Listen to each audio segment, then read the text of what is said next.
علی علی حق ہے، علی حق ہے، علی حق ہے، علی علی جدھر حق ہے ادھر مولا، جدھر حق ہے ادھر مولا، جدھر مولا ادھر حق ہے۔ کہ اگر آپ تاریخ میں یہ دیکھیں کہ اہل بیت علیہ السلام جہاں کہیں انہوں نے ولایت کو پہنچایا ہے، وہاں ساتھ میں اعداء اہل بیت سے برات کے عقیدے کو بھی برابر سے پہنچایا ہے۔ اور اس کی زندہ جیتی جاگتی مثال دیکھو حضرت ابو طالب علیہ السلام، حضور مکرم کی ولایت اور اعداء محمد سے برات، یہ حضرت ابو طالب السلام کی زندگی۔ خاص طور پر اگر آپ یہ دو جملوں کو ملا لیجئے تو ان کی پوری زندگی یہی ہے، یعنی محمد کی حمایت اور محمد کے دشمنوں سے محمد کی حفاظت، پوری زندگی حضرت ابو طالب السلام کی یہی۔ تو حضرت ابو طالب السلام کی جو ولادت ہوئی ہے وہ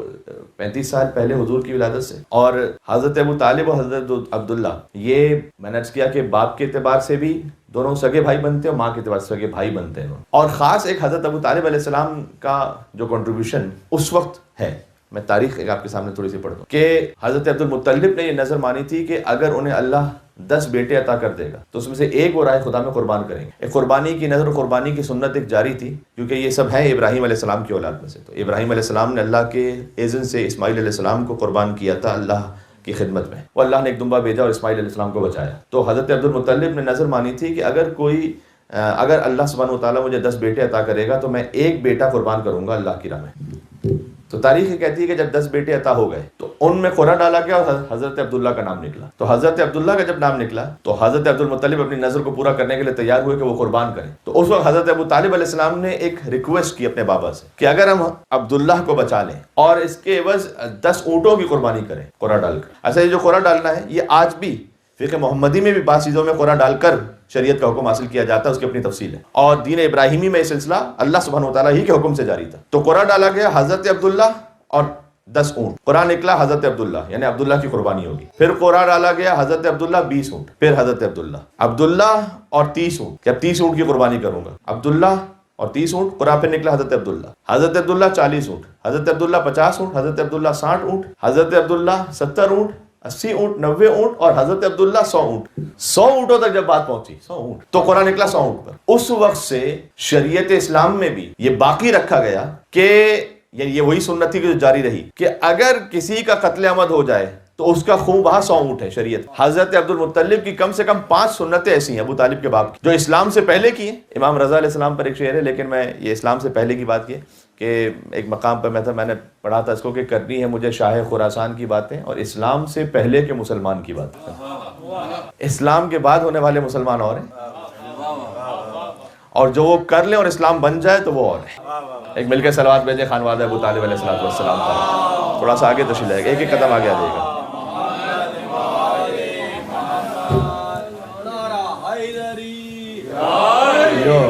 ماشاءاللہ، ایک بلندر صلوات بھیجے جشن نما محمد عالم، ایک بلندر صلوات بھیجے جشن نما محمد عالم۔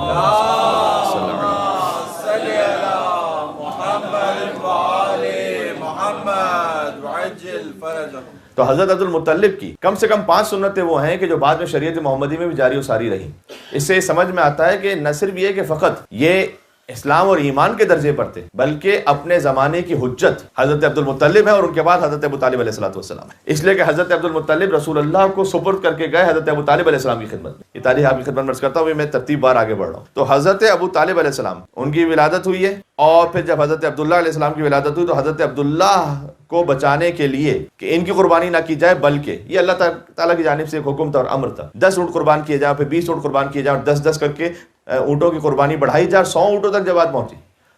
تو پھر جب 100 اونٹوں پر قرآن نکلا تو شریعت نے بھی اس کو اس طرح سے رکھا واقعی کہ ایک انسان کا خون بہا 100 اونٹوں کو قرار دیا۔ حضرت عبد المطلب ہی نے طواف کے چکروں کی جو تعداد ہے وہ 7 قرار دی، حضرت عبد المطلب کا تحفہ ہے۔ اس سے پہلے جو طواف ہوتا تھا اس میں کوئی خاص عدد نہیں تھا، بس جتنا گھوم لیجیے۔ حضرت عبد المطلب نے اس کو متعین کیا تھا کہ کعبے کے جو 7 چکر لگائیں گے تو ایک طواف ہوگا۔ علی کے دادا محمد کے دادا عبد المطلب علیہ السلام، اور کعبے کے گرد یہ اہتمام کیوں نہ علی کے دادا فرماتے، اس لیے کہ انہی کا پوتا کعبے میں آنے والا تھا،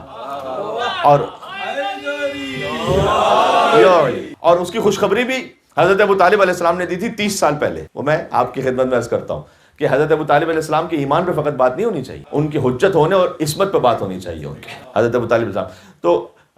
حضرت عبد المطلب کی جو سنتیں جاری ساری رہیں ان میں ایک ہے طواف کے عدد کو متعین کر، خوب بہا 100 اونٹوں کا ہونا. جب انہیں کوئی خزانہ ملتا کہیں سے، یعنی زمین میں چھپا ہوا کہیں خزانہ، تو اس کا خمس نکالنا یہ حضرت عبد المطلب نے شروع کی. جس سنت کو اسلام نے جاری رکھا، جو خمس کی سنت ہے حضرت عبد المطلب سے شروع ہوئی. پھر خاص طور پر یہ کہ بنی ہاشم کے خانوادے میں یہ تھا کہ وہ لباس پہن کر طواف کیا کرتے تھے، ورنہ برہنہ طواف آپ جانتے ہیں کہ رائج تھا عربوں میں، اس لیے کہ وہاں پر بھی ابو جہلوں اور ابو سفیان جیسوں نے اپنی گنڈا گردی اور بدماشی اس طرح سے چلائی ہوئی تھی کہ جو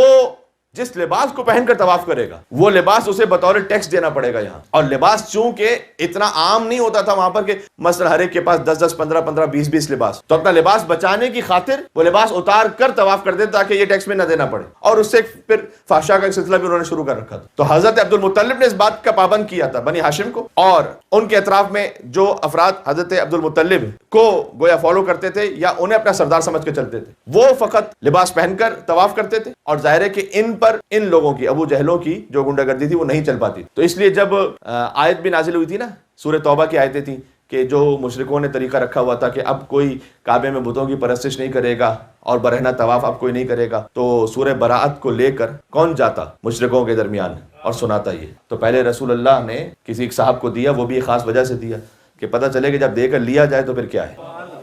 اس کے بعد پھر آیت کو لے کر جب بھیجا کہ آپ سنائیے گا وہاں جا کر، اور وہ جب جانے لگے تو یہ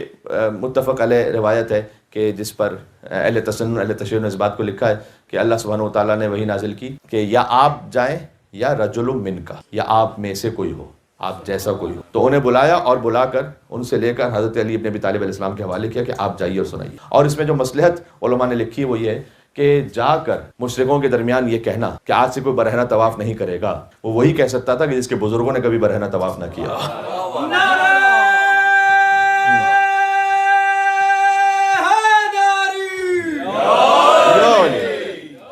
ورنہ تو سامنے پلٹ کر کہتے تھے کہ ہم نے تمہارے دادا اور تمہارے پردادا کو اس طرح سے دیکھا تھا، تم کیا یہاں پہ آ کے بات کرنے لگے.